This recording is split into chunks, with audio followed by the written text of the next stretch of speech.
Field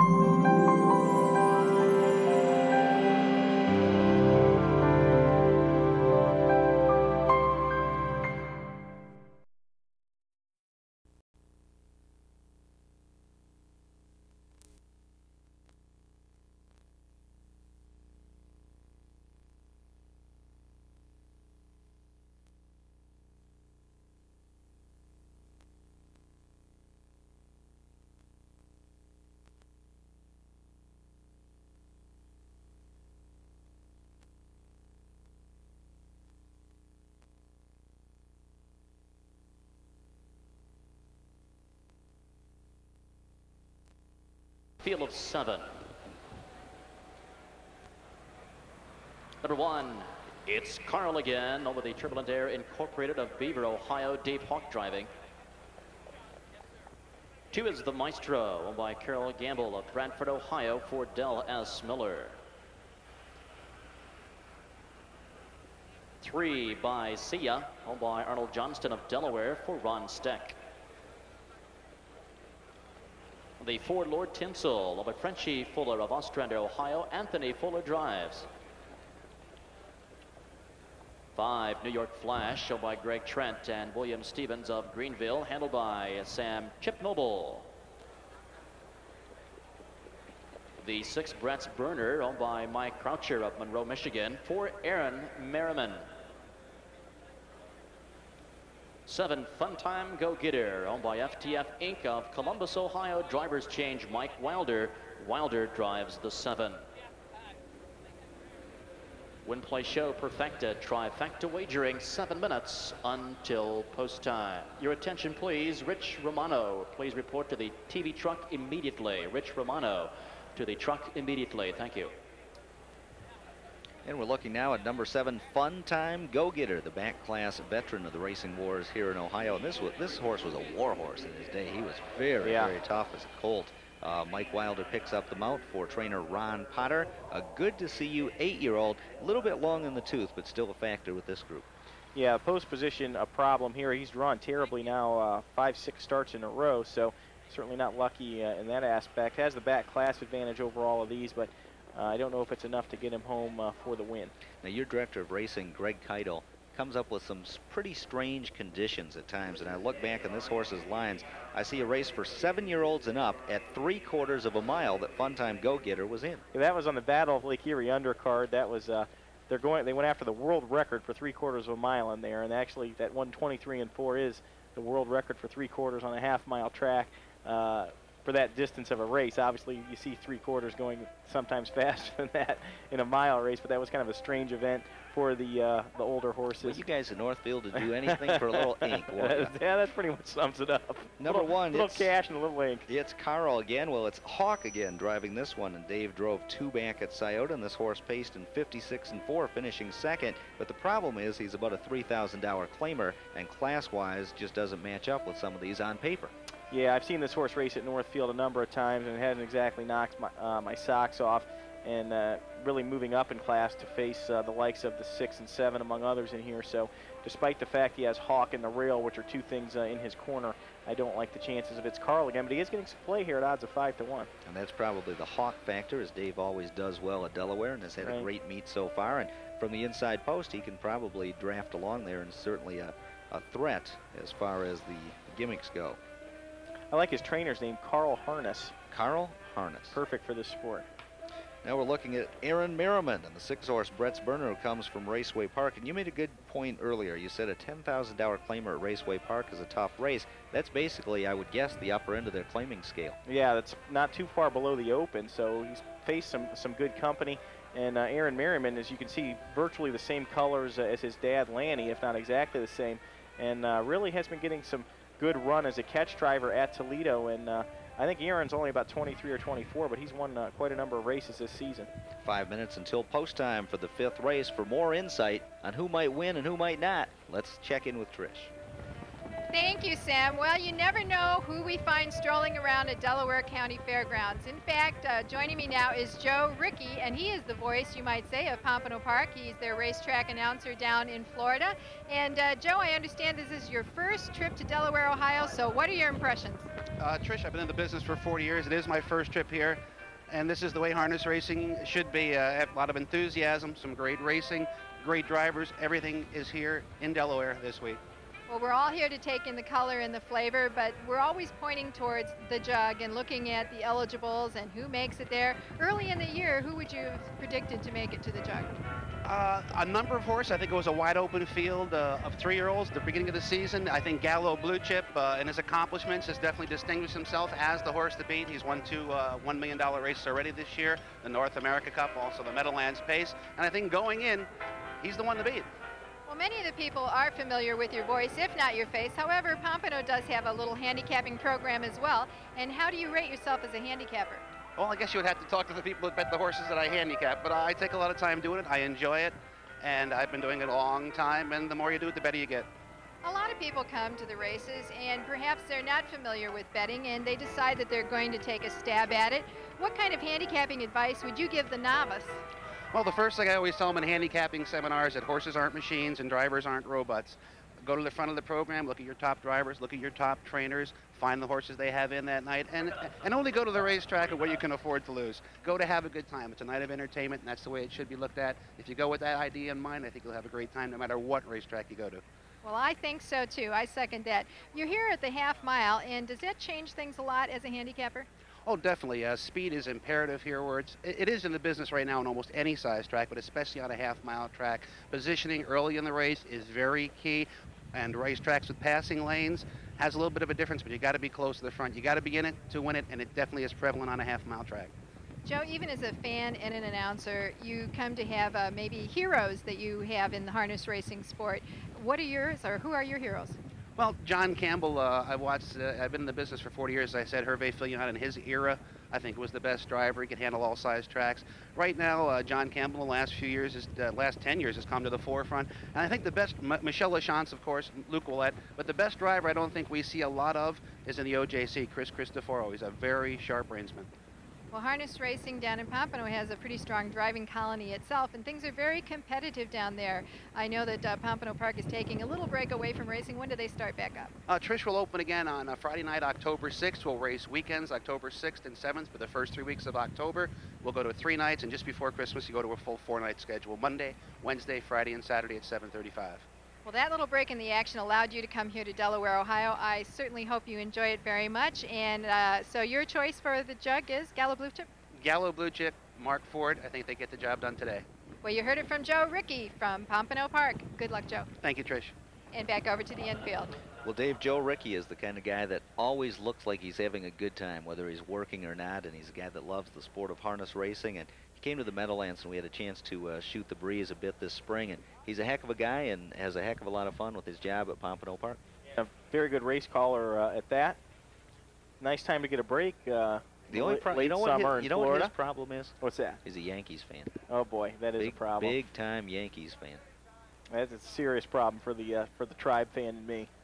1 minute now till post time for the 5th race, and the money is showing up on number 6, Brett's Burner, currently 6-5. The veteran Fun Time Go Getter is at 3-1, and these two look like the prime time players in this one to me. And if I have to use somebody to round up my trifecta, how about number 5, New York Flash, who actually raced here in the amateur pace earlier this week at Delaware, was in all kinds of traffic, had no shot whatsoever. We get Chip Noble aboard. He's a county fair horse, but I think he might be able to draft along for a spot on the ticket at 7-1. Yeah, a 10-time winner last year.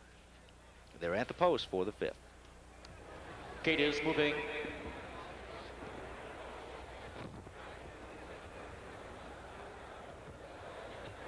Fifth race, pacing Stallions and Geldings. Field of 7, lining up, moving in.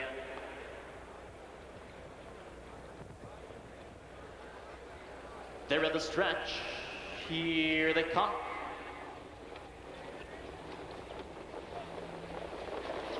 And they're off. Fun Time Go Getter Powers on the outside, and the circles for the lead. It's Carl again coming away in second. The Maestro is on the inside in third. Lord Tinsel in early traffic fourth, and circling 3 wide, Brett's Burner down to the inside by Sia, and the early trailer was New York Flash. Down the back stretch at the quarter-mile marker, Fun Time Go-Getter has used that extreme early speed, taking the lead. It's Carl again, sits the pocket. Here comes Brett Berger and Aaron Merriman charging up on the outside in third. 27-2 for the opening quarter. To the far turn, Wilder has Fun Time Go-Getter leading a half, but Brett's Berner right there keeping the pace alive.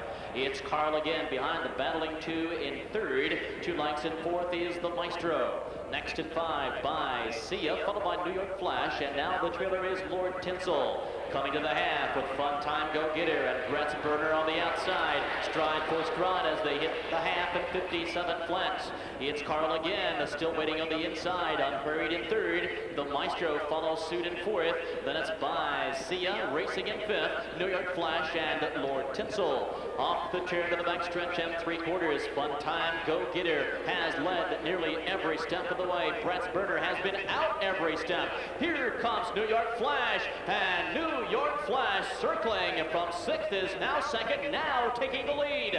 They reach 3/4, 1:26-2, and a big move by Chip Noble with New York Flash. New York Flash takes the lead by 3. Fun Time Go-Getter caught on the inside, now sets chase in 2nd.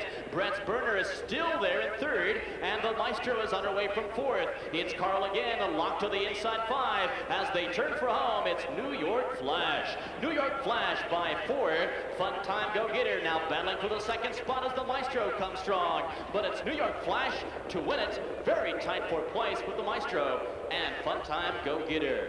1:56-2. New York Flash.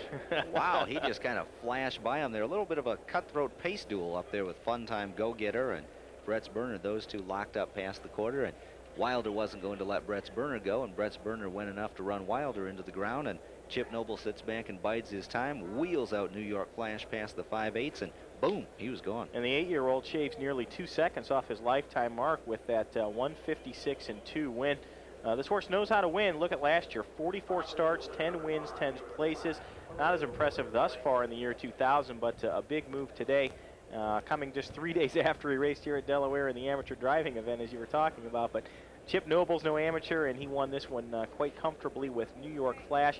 Tight for 2nd between 2, the Maestro, and 7, Fun Time Go-Getter. Well, New York Flash was trapped in all kinds of traffic in that amateur race. He started from the trailing position from the 9-hole, and I mean, they were all over the map in that race, and he never did get a chance to get out. And really, his county fair lines are pretty good. He shows pacing sub 2-minute miles at a couple of county fairs, Salina and Greenville. So, you know, he had the ability, but the poor win percentage probably turned some people off.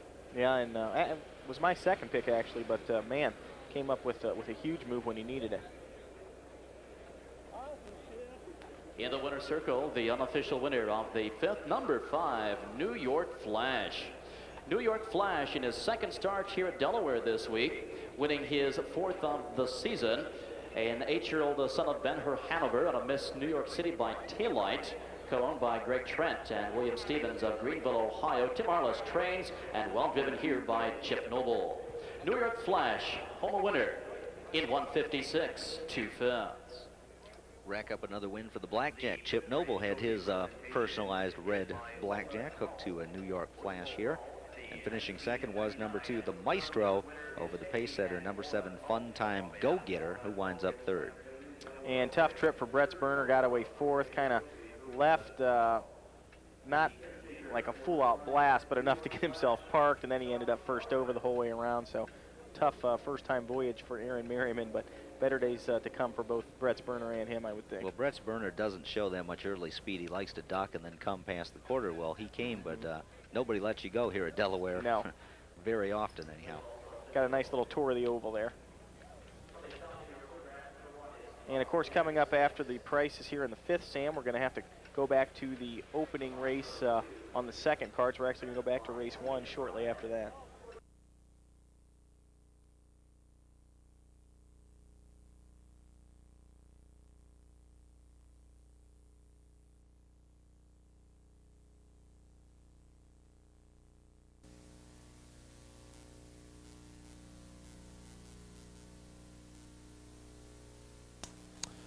Gate is moving.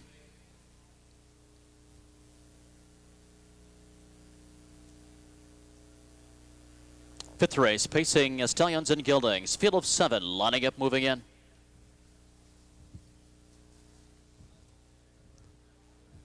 They're in the stretch. Here they come.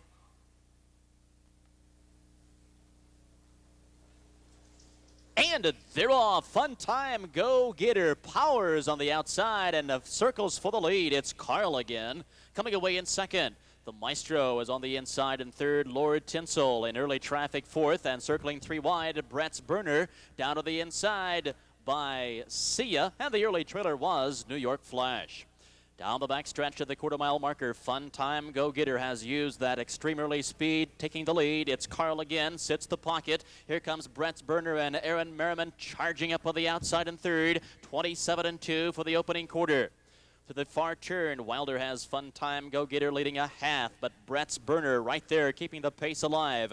It's Carl again behind the battling 2 in third. 2 lengths in fourth is the Maestro. Next in 5 by Sia, followed by New York Flash, and now the trailer is Lord Tinsel. Coming to the half with Fun Time Go Getter and Brett's Burner on the outside. Stride for stride as they hit the half and 57 flat. It's Carl again, still waiting on the inside, unhurried in third. The Maestro follows suit in fourth. Then it's by Sia racing in fifth. New York Flash and Lord Tinsel. Off the turn to the backstretch and 3/4. Fun Time Go Getter has led nearly every step of the way. Brett's Burner has been out every step. Here comes New York Flash, and New York Flash circling from 6th is now second, now taking the lead.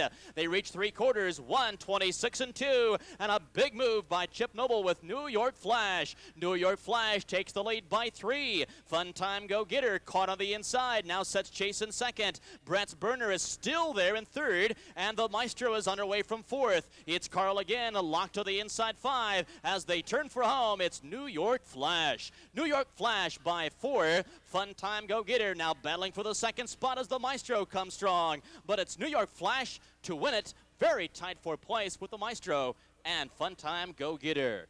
1:56-2.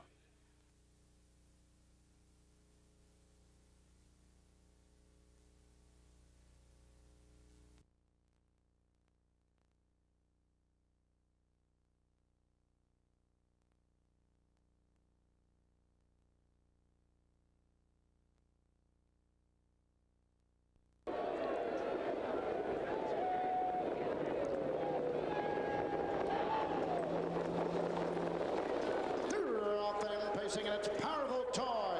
You're on for the lead. Racing second is Drea.